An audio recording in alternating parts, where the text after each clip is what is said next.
critical race theory at its very base is a legal theory. It's a theory about the relationship between law and racial inequality. Critical race theory emerged in law schools in the 1970s and 1980s in order to sort of figure out why the Civil Rights Act of 1964 did not achieve everything that we thought it was going to achieve. We thought it was going to achieve racial justice. We thought it was going to achieve racial equality. We thought it was at least going to achieve racial integration. And none of those things were happening. So that being said, in order for critical race theory to be taught in K through 12 schools, kindergartners through 12th graders would have to have some knowledge of the law. They would have to have some knowledge of jurisprudence, of the Supreme Court's case law, of Congress and how Congress works, etc. K through 12 students don't have that knowledge, and so as a matter of definition, critical race theory is not being taught in K through 12 schools. Critical race theory is not diversity and inclusion trainings.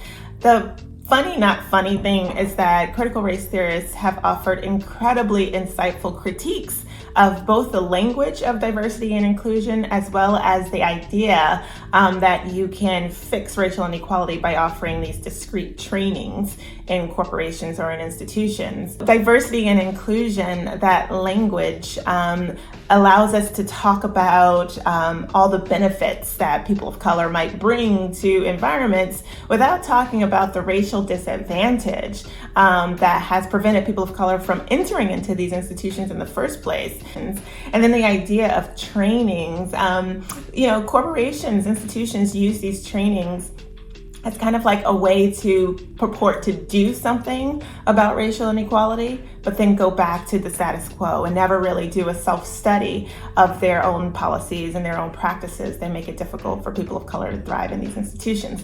So all of that to say, critical race theory is not diversity and inclusion training. Critical race theory is largely uninterested in focusing on actors, be they good actors or bad actors.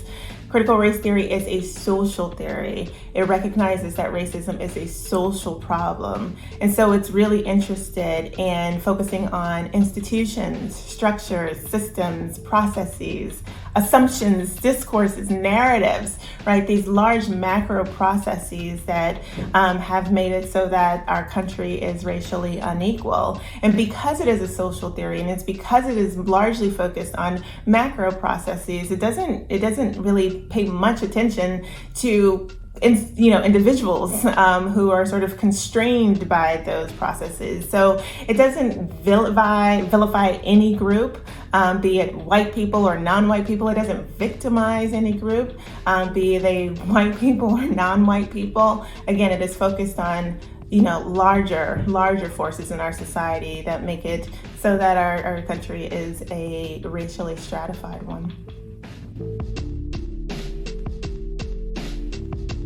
Well, first of all, critical race theory is not being taught in K through 12 schools, but what the GOP lawmakers are really interested in is sort of preventing any talk about race at all in schools. And so the idea here is talking about race causes division along racial lines.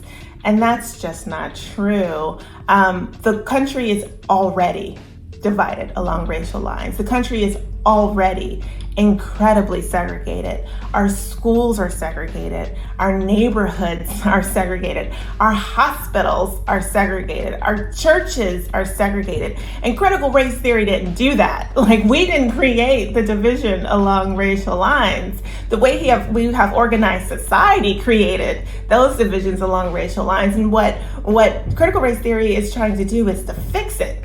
Is to make this country live up to the promises that are contained in our Constitution, that are contained in our anti-discrimination laws. So critical race theory is actually trying to heal the divisions that we have in this country that exist along racial lines.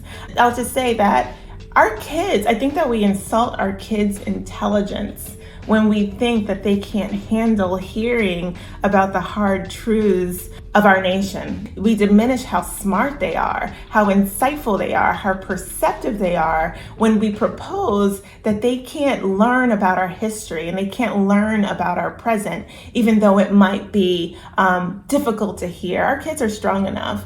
And again, I think that we need to respect their strength and expose them to ideas that are true. These are just simple truths.